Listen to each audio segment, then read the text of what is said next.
پاکستان کی سیاست میں کچھ چہرے ایسے ہیں جنہیں سمجھنا ایک پہیلی جیسا لگتا ہے۔ آج ہم ان میں سے ایک یعنی آصف علی زرداری کی کہانی کو دیکھیں گے، ایک ایسی شخصیت جو تنازعات اور سیاسی بقا دونوں کا ہی دوسرا نام ہے۔ تو اصل سوال تو یہی ہے کہ آخر یہ ہوا کیسے؟ بھئی کوئی شخص 11 سال جیل میں گزارے اور اس کے بعد ملک کا صدر بن جائے، اور وہ بھی ایک بار نہیں بلکہ 2 بار۔ چلیں آج اسی ناقابل یقین سفر کو سمجھنے کی کوشش کرتے ہیں۔ اچھا، تو اس کہانی کو سمجھنے کے لیے چلتے ہیں بالکل شروع میں، ان کی ابتدائی زندگی اور پس منظر کی طرف۔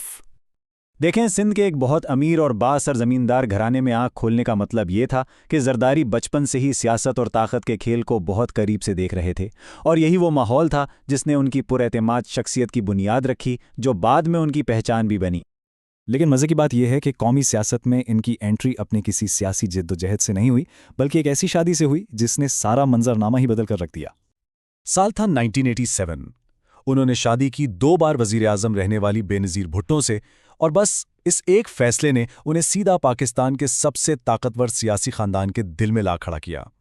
لیکن اقتدار کی یہ قربت کوئی پھولوں کی سیج نہیں تھی، بلکہ یہ اپنے ساتھ لائی تنازعات کا ایک ایسا طوفان جس نے ان کی سیاسی بقا کی صلاحیت کو آخری حد تک آزما کر دیکھا۔ 1990 سے لے کر 2004 کے درمیان زرداری نے اپنی زندگی کے کل 11 سال جیل کی سلاخوں کے پیچھے گزارے۔ اب سوچیں، یہ کسی بھی سیاستدان کے کیریئر کا کتنا بڑا حصہ ہوتا ہے۔ اور یہی وہ دور تھا جہاں 2 بالکل الگ الگ کہانیاں چل رہی تھیں۔ ایک طرف عوام میں ان پر کرپشن کے شدید الزامات لگ رہے تھے، یہاں تک کہ انہیں مسٹر 10% تک کہا گیا، اور دوسری طرف زرداری تھے جو ہمیشہ یہی کہتے رہے کہ یہ سب سیاسی انتقام ہے اور یہ سارے مقدمات جھوٹے ہیں۔ جیل سے رہائی کا مطلب یہ نہیں تھا کہ ان کے مشکل دن ختم ہو گئے، بلکہ ایک قومی سانحے نے بالکل غیر متوقع طور پر ان کے لیے ملک کے سب سے بڑے عہدے کا راستہ بنا دیا۔ 2007 میں ان کی اہلیہ بے نظیر بھٹو کی شہادت نے پورے ملک کو ہلا کر رکھ دیا۔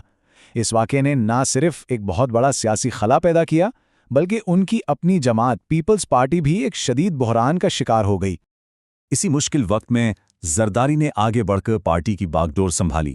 انہوں نے پیپلز پارٹی کو 2008 کے الیکشن میں کامیابی دلوائی، اور یوں ایک سابق قیدی کا ایوان صدر تک پہنچنے کا وہ ناقابل یقین سفر مکمل ہو گیا۔ اب بات کرتے ہیں ان کے پہلے صدارتی دور کی، جو 2008 سے 2013 تک رہا۔ یہ دور گہرے تضادات کا دور تھا، جہاں ایک طرف بڑی کامیابیاں تھیں تو دوسری طرف شدید بحران۔ ان کی حکومت کے سامنے چیلنجز کا ایک پہاڑ تھا۔ ملک دہشت گردی کی بدترین لہر سے گزر رہا تھا، معیشت جدوجہد کر رہی تھی، اور سیاسی محاذ پر بھی مسلسل کشیدگی تھی۔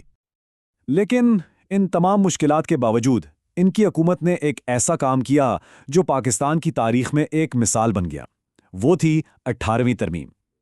اس ترمیم کے ذریعے صدر نے اپنے اختیارات خود پارلیمنٹ کو دے دیے، ایک ایسا قدم جس نے ملک میں جمہوریت کی جڑیں گہری کر دیں۔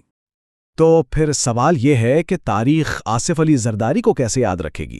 ایک مفاہمت پسند رہنما کے طور پر یا پھر ایک متنازع شخصیت کے طور پر؟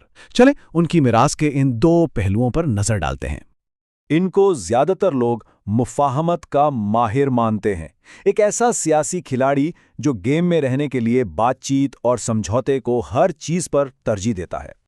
ان کا یہ مشہور جملہ جمہوریت ہی بہترین انتقام ہے اصل میں ان کی پورے سیاسی فلسفے کا نچوڑ ہے۔ مطلب یہ کہ وہ اپنی قید اور مشکلات کا جواب طاقت سے نہیں بلکہ جمہوری عمل کو چلتے رہنے میں دیکھتے تھے۔ اور پھر 2024 میں ان کی ایوان صدر میں واپسی نے پاکستان کی تاریخ میں ان کی جگہ کو اور بھی منفرد بنا دیا۔ وہ ایک کارنامہ انجام دینے والے واحد سویلین سیاستدان ہیں۔ تو آخر میں ہم اسی نتیجے پر پہنچتے ہیں کہ ان کی میراث پر رائے شدید تقسیم ہے۔ ایک طرف ان کے حامی ہیں جو انہیں جمہوریت کا محافظ سمجھتے ہیں، وہ صدر جس نے خود اپنے اختیارات چھوڑ دیے۔ دوسری طرف ناقدین ہیں جن کے لیے زرداری کا نام کرپشن اور کمزور گورننس سے جڑا ہوا ہے۔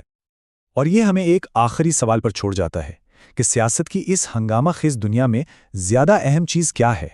سسٹم کو بچائے رکھنا اور ہر مشکل سے نکل جانے کی صلاحیت، یا پھر وہ تنازعات جو اس پورے سفر کا حصہ رہیں؟